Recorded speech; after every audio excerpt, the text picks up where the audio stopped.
भारत देश को यूं ही त्योहारों का देश नहीं कहा जाता। भारतीय संस्कृति और यहाँ के 30 त्योहार पूरी दुनिया में प्रसिद्ध हैं। आए दिन भारत में कोई न कोई त्योहार मनाया जाता है। यहाँ साल भर में जितने त्योहार मनाए जाते हैं उतने किसी और देश में कल्पना करना भी मुश्किल है। इतना ही नहीं, यहाँ कई त्योहार तो ऐसे हैं जिनके साथ व्रत रखने का भी विधान है। विशेष रूप से महिलाएं और कुंवारी कन्याएं ऋषि पंचमी का व्रत रखती हैं। कई व्रत या त्योहार ऐसे हैं जिन्हें देश भर में मनाया जाता है। ऐसा ही एक त्योहार है ऋषि पंचमी का। ऋषि पंचमी के दिन विवाहित महिलाएं और कुंवारी कन्याएं व्रत रखती हैं। इस दिन सप्त ऋषियों की पूजन का विधान है।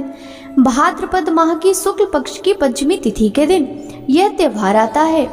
इस दिन व्रत रखने और पूजन करने से कई तरह के लाभ मिलते हैं। हर दिन चाहे महिलाएं या कुंवारी कन्याएं देर से उठती हों, हालांकि व्रत वाले दिन प्रयास रहना चाहिए कि सूर्योदय से पहले आप उठ जाएं और स्नान आदि कर लें। साथ ही साफ सुथरे वस्त्र धारण कर लें। अब आप पूजा घर यानी घर में जिस स्थान पर मंदिर है उस स्थान को गंगा जल से शुद्ध कर लें। साथ ही वहाँ का वातावरण सुगंधित कर लें। अब अगली कड़ी में आपको यह करना है कि एक लकड़ी के पटिये पर सप्त ऋषियों का चित्र या फिर विग्रह लगाएं। अब साफ सुथरे कलश में शुद्ध जल भरकर कलश की स्थापना करें।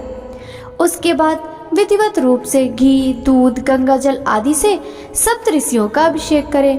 ऋषियों को धूप दीप दिखाएं और पीले फल फूल, मिठाई या अन्य किसी वस्तु का भोग लगाएं। साथ ही पूजा में हुई भूल चूक के लिए माफी भी मांगे। साथ ही सदैव दूसरे की सहायता का संकल्प लें।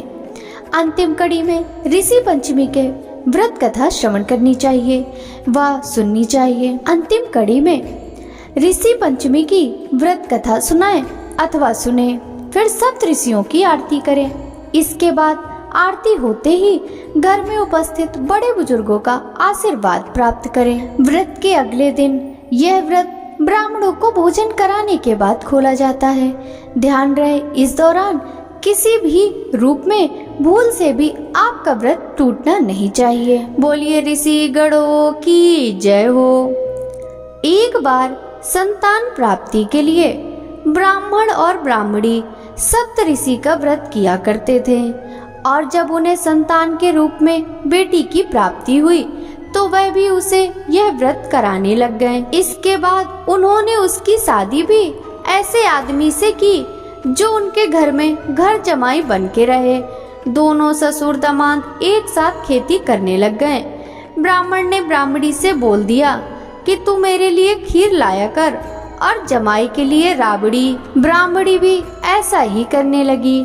जब एक दिन ब्राह्मण को काम की वजह से बाहर जाना पड़ा तो ब्राह्मणी खाना लेकर आई और जमाई से बोली कि एक हांडी में खाना आपके ससुर का और दूसरी में आपका है। यह सुन जमाई ने सोचा कि ऐसा ससुर के लिए क्या लाई है जो ये बात बोल के गई है, यह आपका और आपके ससुर का है। जमाई ने ससुर की हांडी खोलकर देखी तो खीर को देखा। उसका मन ललचाने लगा और उसने खीर खा ली। जब ब्राह्मण आया उसने पाया कि खीर जमाई ने खा ली तो उसने गुस्से में आकर कुल्हाड़ी से जमाई के 7 टुकड़े कर दिए और उन्हें 7 अलग अलग जगह पर छिपा दिए। ब्राह्मण की बेटी का पति 3 दिन से घर नहीं आया तो सप्त ऋषियों ने सोचा कि इसका व्रत खुलवाना जरूरी है। इसके लिए उन्होंने 7 अलग अलग जानवरों का वेश बनाया और उसके टुकड़े को ढूंढ उसे जीवित किया और उसे बता भी दिया कि तुम्हें अपना सास ससुर के साथ नहीं रहना चाहिए। और उसने ऐसा ही किया। वह अपने सास ससुर से अलग रहने लग गए। ये सब उसकी पत्नी के व्रत करने के प्रताप से संभव हो सका। बोलिए सप्त ऋषियों की जय हो।